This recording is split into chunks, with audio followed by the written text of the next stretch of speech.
Hi, my name is RJ Pooja और आज किसी बहुत खास पर्सनालिटी के साथ हम बात करने वाले हैं।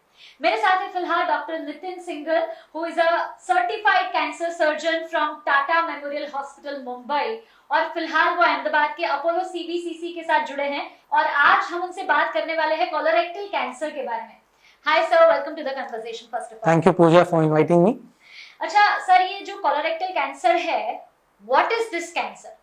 सो कोलोरेक्टल कैंसर की जब हम बात करते हैं तो सरल भाषा में, आम भाषा में, जो मोटी आंत या बड़ी आंत के जो कैंसर होते हैं उनके जो कोई भी कैंसर अगर होगा उसको हम कोलोरेक्टल कैंसर कहते हैं। एंड ये वन ऑफ द काफी कॉमन कैंसर है इंडिया में। मैं कहूँ कि पुरुषों और महिलाओं में अगर साथ में जोड़े तो ये तीसरे नंबर पे सबसे कॉमन कैंसर है।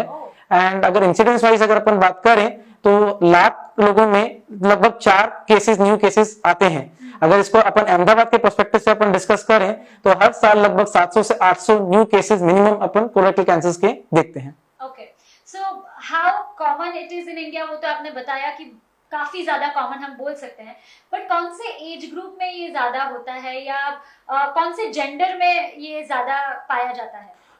अगर अपन पूरा एपिडेमियोलॉजी देखें वर्ल्ड वाइड तो ये जो इसकी जो संख्या है वो पुरुषों में, मेल्स में ज्यादा पाई जाती है। एंड जनरली 50 साल से ऊपर के पुरुषों में ज्यादा पाया जाता है। लेकिन इसका मतलब ये नहीं है कि महिलाओं में नहीं मिलता, लगभग 15-20% कम है महिलाओं में, लेकिन महिलाओं में भी काफी कॉमन है। एक इंटरेस्टिंग फैक्ट ये है कि इंडिया के अंदर ना सिर्फ 50 साल के ऊपर वाले बल्कि कम उम्र वाले लोगों की में भी इस बीमारी की काफी कॉमन तादाद है। एंड इनफैक्ट मैं कहूंगा कि इंडिया के अंदर यंग एज के अंदर यानी कि 25 साल के आसपास या 30 साल के आसपास के लोगों में भी इसकी संख्या काफी कॉमन है। मतलब ये बहुत ज्यादा कॉमनली पाया जाने वाला कैंसर है। अच्छा sir, what are the risk factors for colorectal cancer और उसके कॉजेज हम क्या-क्या बोल सकते हैं? जो इसका जो रिस्क फैक्टर्स हैं हम उनको जनरली दो में डिवाइड कर सकते हैं। एक जेनेटिक फैक्टर, जैसा हम सब लोगों ने सुना है कि फैमिलियली कैंसर में अगर किसी को कैंसर हुआ तो आगे नेक्स्ट जनरेशंस में या उनके भाई बहनों में कैंसर का रिस्क बढ़ता है। एक ही मोस्ट कॉमन फैक्टर रहता है। एंड उसके अंदर जो बाकी जो फैक्टर्स हैं वो नॉन फैमिलियल यानी नॉन जेनेटिक फैक्टर्स रहते हैं। तो जेनेटिक फैक्टर्स को अगर हम इंसिडेंस वाइज देखें तो अराउंड 10% से 15% ऑफ द केसेस जो हैं वो जेनेटिक रिलेटेड रहते हैं किसी ना किसी सिंड्रोम के कारण। एंड लेकिन 85% जो केसेस हैं वो डी नोवो यानी कि उनका फैमिली से कोई रिलेशन नहीं होता। तो ये भी एक बहुत बड़ा मिथ है कि है ना अगर फैमिली में होगा तो ही कैंसर होगा। ये अपने को समझने की जरूरत है। जब अपन डी नोवो अपन बात करते हैं कि जो कैंसर आ रहे हैं तो इसमें दो तरह के जो मेन कारण रहते हैं वो अपना है लाइफस्टाइल और अपना एक हीटिंग हैबिट्स जो अपन आज की तारीख में फॉलो कर रहे हैं। As we all know, we are all westernizing at a rapid pace, जिसमें pizza burger has become a trend। Walking वगैरह को हमने स्किप मारा है एंड हम लोग ज्यादा जो है सेडेंटरी लाइफस्टाइल की तरफ जा रहे हैं। So all this things are contributing and plus में increasing stress and anxiety levels, उन सब के कारण इसके इंसिडेंस काफी ज्यादा बढ़ रहे हैं। अच्छा, जैसे आपने जेनेटिकली बोला कि 10 से 15% चांसेस होते हैं कि जेनेटिकली ये पास ऑन हो सकता है। For example, if I have somebody in my family who has this kind of a cancer history, तो मुझे क्या-क्या चीजों का ख्याल रखना चाहिए या कैसे मैं ये फिगर आउट कर सकती हूँ कि मुझे होगा या नहीं?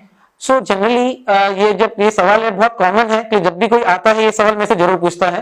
तो उसमें क्या रहता है कि जब ये पेशेंट का डायग्नोसिस होता है कोलोरेक्टल कैंसर का तो उसमें कुछ फैक्टर्स होते हैं जिससे हम लोग हिस्ट्री वगैरह सब कुछ करते हैं, जेनेटिक उनका ट्री बनाते हैं, काउंसलिंग करते हैं। साथ में कुछ टेस्ट होते हैं, जेनेटिक टेस्ट होते हैं जिनके थ्रू हम लोग रिस्क कैलकुलेशंस करते हैं। एंड उस रिस्क कैलकुलेशन के हिसाब से हम लोग गाइड करते हैं कि कितना ज्यादा चांसेस है फ्यूचर जनरेशन में उस कैंसर के आने का। And according to that risk, अगर आपका रिस्क काफी हाई रिस्क उसमें आ रहा है तो हम आपको स्क्रीनिंग प्रोसीजर्स वगैरह सजेस्ट करते हैं। एंड वो एक पर्टिकुलर एज ग्रुप से हम सजेस्ट करते हैं डिपेंडिंग ऑन आपका कितना रिस्क है। ओके, अच्छा sir, what are the common symptoms? पता कैसे चलेगा किसी को कि you know I might have this kind of a cancer? ये बहुत ही लाजमी सवाल है। तो जो सिम्टम्स हैं, देखिए इसके जो सिम्टम्स अनफॉर्चुनेटली क्या होता है कि काफी सारे जो सिम्टम्स हैं वो normal day to day symptom जैसे हैं, जैसे कि पेट का खराब होना, बार बार आपको या किसी को डायरिया होना एंड ना कब्जी होना, ये काफी कॉमन है। आई थिंक कोई भी शायद ऐसा घर नहीं होगा जहाँ पे कब्ज और ये डायरिया की प्रॉब्लम नहीं होती होगी। लेकिन इसका मतलब ये नहीं कि हर किसी को पैनिक करने की जरूरत है। कब्ज और डायरिया अगर ये लॉन्ग स्टैंडिंग है, खास तौर से अपने जैसे डिस्कस किया एल्डरली मेल्स के अंदर, एंड लॉन्ग स्टैंडिंग मतलब 2 या 3 हफ्ते से ज्यादा अगर हो गया है तो then it is a red mark कि यस प्रॉब्ली ये शायद एक कैंसर हो सकता है। इसके अलावा खून जो एक बहुत अपने आप में एक सबको डरा देता है, तो इसी तरह स्टूल्स में खून का आना, कि कोई नॉन स्पेसिफिक कारण से आपका लगातार वेट लूज होता जा रहा है एंड आपने कोई कोशिश नहीं करी है उसके अंदर, फिर भी वेट लूज हो रहा है, या अनीमिया आपको हो गया है लेकिन उसका कोई कारण नहीं मिल रहा है, तो कई बार उस तरह से भी पेशेंट हमारे पास प्रेजेंट करते हैं। काफी बार रेक्टल कैंसर यानी कि जो बड़ी आंत में भी जो नीचे वाला जो हिस्सा होता है रेक्टम, उसके जो पेशेंट है वो हमारे पास इस कंप्लेंट से आते हैं कि जब हम संडास करने जाते हैं तो करने के बाद ऐसा लगता है कि पूरा अच्छे से हुआ नहीं, अभी भी बाकी है। कई बार हमें सुबह 4 बजे उठना पड़ता है, संडास में जाते हैं, पानी जैसा निकल जाता है, लेकिन फिर भी है ना संडास है ना अच्छे से होता नहीं है। तो ये सब सिम्टम्स काफी कॉमन सिम्टम्स हैं कोलोरेक्टल कैंसर्स के। अच्छा, सो ऐसी सारी सिम्टम्स अगर हमें देखने को मिले तो हमें डॉक्टर के पास बिल्कुल जाना चाहिए जी। Right, so then what are the treatment options if I go to doctor with this kind of complaints, what are the treatment options? So before treatment generally पहला होता है हमें उनको डायग्नोसिस करना, तो ये सारी हिस्ट्री के साथ कोरिलेट करके डिपेंडिंग ऑन की क्या सिम्टम्स के साथ क्या फिट बैठ रहा है, सीटी स्कैन, एमआरआई या कुछ केसेस में पेट स्कैन, फिर बायोप्सी करने के लिए हम लोग दूरबीन की जांच जो नीचे छोटी बड़ी आंत के अंदर जो जाते हैं जिसे कोलोनोस्कोपी कहते हैं, तो ये सब प्रोसीजर्स किए जाते हैं एंड साथ में कुछ ब्लड टेस्ट किए जाते हैं and then depending on the location फिर इसका जो स्टेज आता है उसका ट्रीटमेंट प्लान हम डिसाइड करते हैं। जनरली कैंसर की ट्रीटमेंट, कभी भी कोई कैंसर की हम बात करते हैं तो त्रिशूल जो हम बोलते हैं हमारी भाषा में, सर्जरी यानी कि ऑपरेशन, कीमोथेरेपी यानी कि डोज जो इंजेक्शन की डोज हम जो बोलते हैं, एंड शेक यानी कि रेडिएशन, ये 3 मेजर स्तंभ हैं जो ट्रीटमेंट के अंदर रोल प्ले करते हैं जी।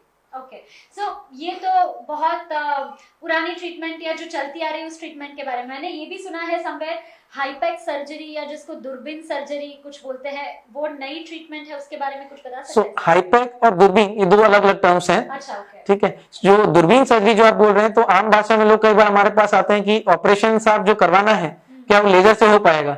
लोगों को लेजर का मतलब क्या लगता है कि जिसमें चीरा ना है, जो नॉर्मल लोगों को जो समझ आता है, लेकिन लेजर का इसमें जो हम हमारी भाषा में जब हम बात करते हैं तो लेजर नहीं होता, एक्चुअली में उसका मतलब होता है लैप्रोस्कोपी या मिनिमल इन्वेजिव सर्जरी, जिसके अंदर ऑपरेशन करने के लिए हम लोग पेट के अंदर छोटे छोटे छेद बनाते हैं, 4-5 छेद, जिसके जरिए ऑपरेशन किया जाता है।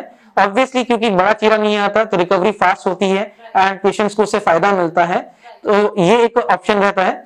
जहां तक हाईपेक का सवाल है, हाईपेक एक बहुत ही नवीन ट्रीटमेंट पद्धति है एंड ये बहुत ही लिमिटेड केसेस के अंदर हम यूज करते हैं, जिसके अंदर जो कैंसर है वो पेट के अंदर जो एक परत होती है पेरिटोनियम, उसके अंदर स्प्रेड हो जाए या जिस पेट के अंदर थोड़ा पानी भर जाए, तो उसके अंदर हम सेलेक्टेड केसेस के अंदर उसके अंदर एक बड़ी सर्जरी करते हैं जिसको 10-12 घंटे भी लग जाते हैं, जिसमें सारी बीमारी को पहले निकाला जाता है ऑपरेशन के द्वारा एंड बाद में जैसे आम भाषा में अगर मैं कहूँ गर्म पानी, जो नहाने का गर्म पानी है, उतने टेम्परेचर के अंदर जैसे कपड़ों की धुलाई होती है वैसे हाथों की धुलाई होती है, वहां साबुन इस्तेमाल करते हैं या हम कीमोथेरेपी का इंजेक्शन इस्तेमाल करते हैं ताकि वो माइक्रोस्कोपिक कैंसर जो सेल्स हैं उसको भी अच्छे से मारा जा सके। क्या बात है, मतलब जैसे जैसे साइंस तरक्की कर रहा है इसकी ट्रीटमेंट भी ज्यादा अच्छे से होती पा रही है। अच्छा sir, is it possible to prevent colorectal cancer in any case? See, definitely we cannot make it zero, लेकिन we can try our level best कि जितना अपन उसको कम से कम कर पाए।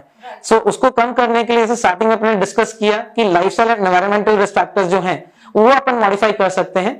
तो उसके लिए अपने को क्या करना है, रेगुलर डाइट लेना है, जो डाइट अपन पुराने टाइम के अंदर जो हमारे बड़े बुजुर्ग खा रहे थे, जो फाइबर रिच डाइट जैसे कि बाजरा की रोटी जो गुजरात में तो काफी फेमस है, उसको दोबारा अपने को ट्रेंडिंग बनाना है। ठीक है, नॉर्मल खाना पीना जो कार्बोहाइड्रेट रिच डाइट जो हम खाते हैं आजकल, पिज्जा बर्गर्स ये वगैरह, इनको अवॉइड करना है। रेगुलर आपका एक्सरसाइज रूटीन मेंटेन करिए, अपने बॉडी वेट को ना सिर्फ ब्यूटी के लिए बट बिकॉज आपको अपना cancer risk and cardiac risk को भी कम करना है, उसके लिए भी आप अपना बॉडी वेट को मेंटेन करिए। देन इसके अलावा जो सिम्टम्स हैं उनको आप नजरअंदाज मत करिए एंड टाइमली आइए जिससे आपको फायदा हो सके। जो हाई रिस्क इंडिविजुअल्स हैं, जैसे मैंने बोला कि स्क्रीनिंग अपन कर सकते हैं उसके अंदर, तो डॉक्टर से डिस्कस करिए तो उसमें कैंसर होने से पहले ही, ताकि कैंसर को डिटेक्ट किया जा सके। स्क्रीनिंग के अंदर मैं एक चीज उस समय बोलना भूल गया था कि कुछ पेशेंट जैसे कि अल्सरेटिव कोलाइटिस के पेशेंट जो रहते हैं उनको भी कैंसर का रिस्क काफी ज्यादा रहता है, तो उनको भी डिस्कस करना चाहिए इस स्क्रीनिंग प्रोसीजर्स के बारे में। ओके, सो मतलब overall you go back to your roots, you have healthy lifestyle जैसे पहले के जमाने में लोग जीते थे and you can prevent sort of this kind of cancer. So as they say, life is a full circle. It always comes back कि जहाँ से स्टार्ट हुआ था। तो again that is what we are advocating. Life का circle पूरा करिए, जो हमने पहले कर रहे थे वही वापस आजमाइए। Thank you very much sir. Thank you Puja and thank you everyone जो आप सुन रहे हैं मुझे।